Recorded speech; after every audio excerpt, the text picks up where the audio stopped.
Hello, everyone, and welcome back to my channel, The Retired Psychiatrist. This week, I'm going to continue my exploration of the Neon Genesis Evangelion anime, taking a look specifically at the psychology of the Instrumentality project. And first, I'm going to be discussing one of the main things I think mecha anime in general achieves, whether intendedly or not, in the psyche of its main demographic, which are adolescent boys in particular. And that is to serve as a proxy of initiation rituals. What do I mean by that? In the past, most societies had what we call an initiation ritual, and to this day, some societies still do. And this is a ritual that's used in adolescence to mark the entry of the individual into the adult world. In these societies that have this implementation, there is no ambiguity about the role of the individual uh, as an adult in society. So once you go through the initiation ritual, it is very clear what's expected of you. You're going to fulfill a very specific role in that community. And these rituals do not exist in modern society. This is mainly good, in my opinion, but it's not without its disadvantages. The main advantage is that we all have the freedom to choose. What do I want to be? What's going to be my profession? How do I want to live? What's going to be my place in the world?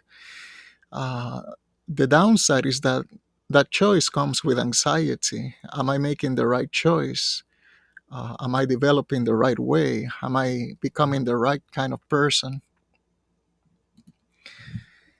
And that's where the mecha genre of anime comes into play, where the giant robot can be seen as a symbol of the developing body in adolescence. We see that in adolescence, the body develops much faster than the mind. We feel pretty much like the same person from day to day, but the body is changing very quickly, and we can get this sensation of controlling an alien body the way that our movements become so clumsy and uncoordinated. And we see an equivalent of that in mecha anime, where the hero is trying to learn to control the robot. And we see the hero as symbolic of the slowly changing mind, the robot as a symbol of the rapidly growing body, and the process of learning to control the robot, uh, and a period of time where the movements of the robot as a result are very clumsy and uncoordinated, as a stand-in of that experience of trying to learn to control our rapidly changing body. And in the end, consciously or unconsciously, the boy is learning through the mecha anime that, hey, I know that you have anxiety about this whole thing. Things are changing quickly for you.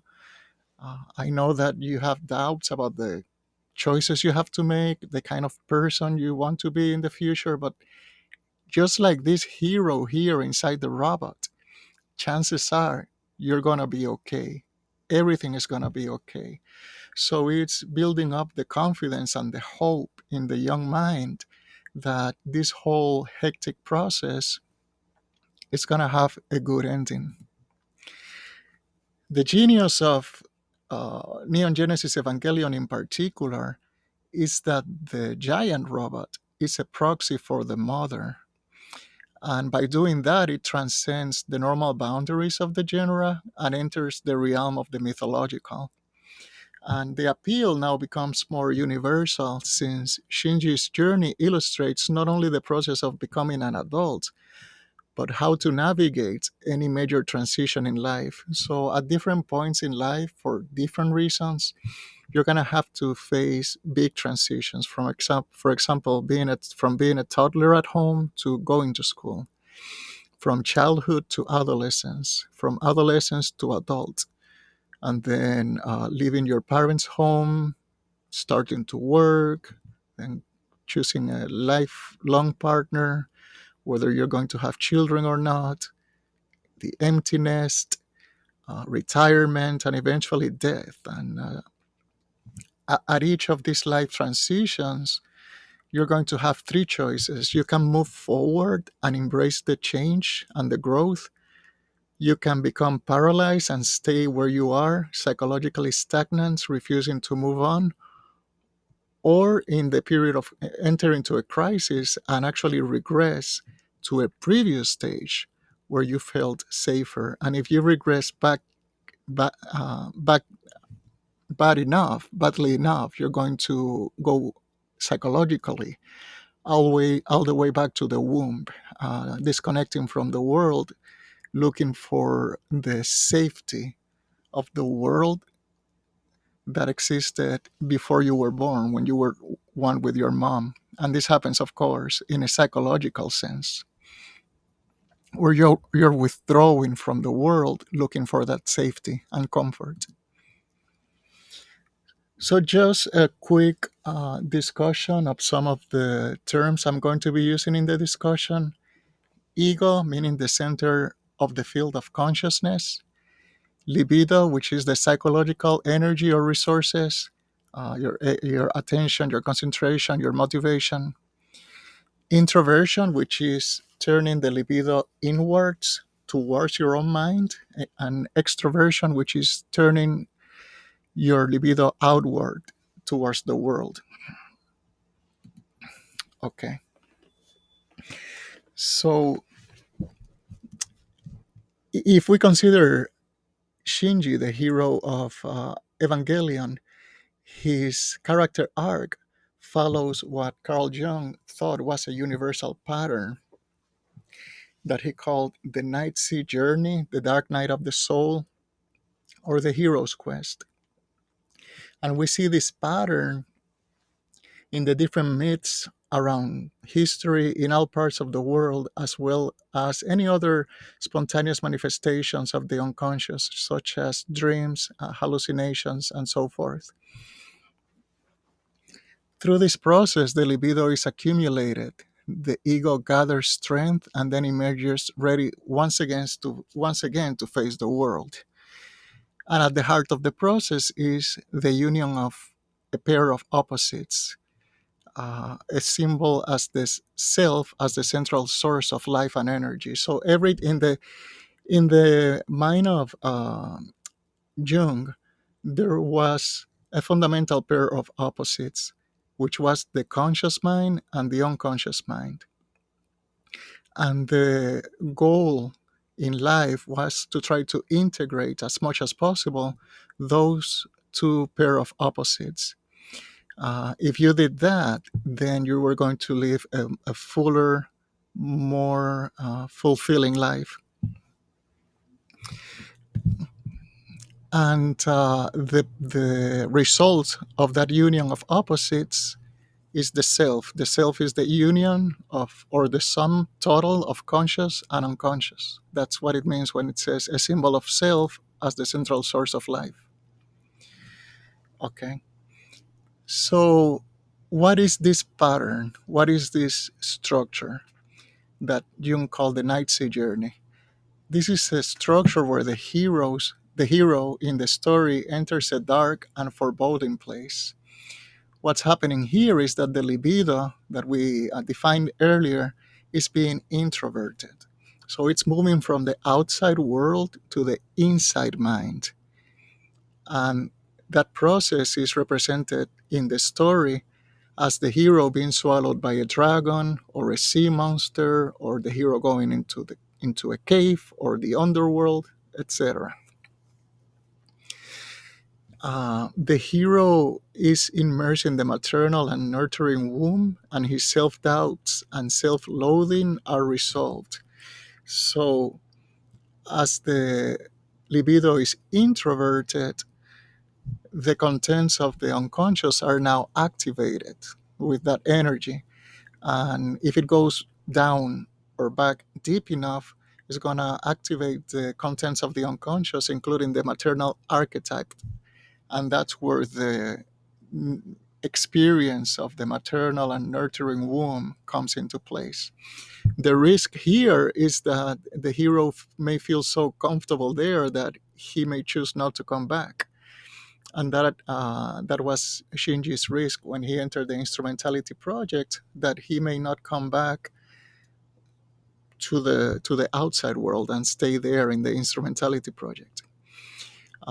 In the Night Sea journey, the hero then endures hardships and eventually emerges reborn. So, what are the different pair of opposites that are reconciled in the Instrumentality project? We see the union of Adam and Eve, the angel line and the human line, and subject and object. Ultimately, what Seal wanted to do was to blur or erase that distinction between subject and object, between you and the person next to you. They did that by dissolving the ego and making everything and everyone just this mass of oneness and continuousness that generated a sense of bliss, which was the bliss of returning to the womb. So the whole instrumentality project, the purpose was to recreate part of the night sea journey where the hero goes into the foreboding place. The person introjects the libido and goes back to the womb, to the maternal nurturing womb psychologically, but then doesn't come back. He stays there. And in their mind, this was a way of erasing suffering from the human condition and making everybody happy. Now, the problem with this is an incomplete journey. In psychological terms, you need to come back. You need to use that experience to gather your resources that you didn't have access to before. You go to the unconscious, you gather resources from the unconscious that you didn't have access to before, and you come back to the world as a healthier, stronger person to overcome whatever challenge it was that set the adventure or the quest into place.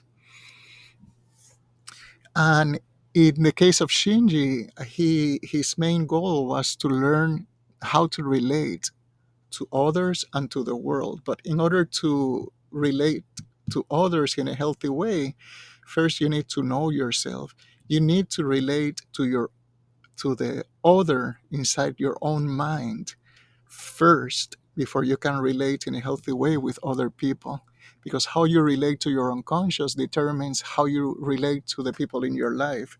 And how much you know your own unconscious determines how you relate to people in your own life. If you don't know your own unconscious, or shadow, as Jung called it, then you're going to project that shadow in other people, and it's going to poison your everyday relationships. Now, when it comes to how to relate to the unconscious, you have three options, three basic options, which are represented by each of the three factions in the anime. On the one hand, we have Seal. Seal wanted to submit to the unconscious, just give up your individuality and your existence as an adult and return to the womb and forget everything and just return to that bliss of not having an ego, not having a boundary that separates you from the world, and just being one with everything. So your first option is to submit to the unconscious, represented by Seal. Your second option is to try to subjugate or dominate or repress the unconscious. And this is represented by Gendo, who wanted to use the instrumentality project for his own selfish purpose of reuniting with his wife. And this is why Ray rejected him. When he went to Ray to complete the instrumentality project, she said she rejected him and she chose Shinji, because Shinji, unlike Seal and Gendo, did not eventually, he chose not to submit to the unconscious, not to subjugate the unconscious, but to relate to his own unconscious by accepting, in the first place, accepting it non judgmentally. And that gave him the freedom to accept both other people in his life and the world at large, life in general, with their imperfections while relating to them in a healthy way, which meant he was now an emotionally independent adult. That's all I have for you today. Thank you so much for your time, and I'll see you next time.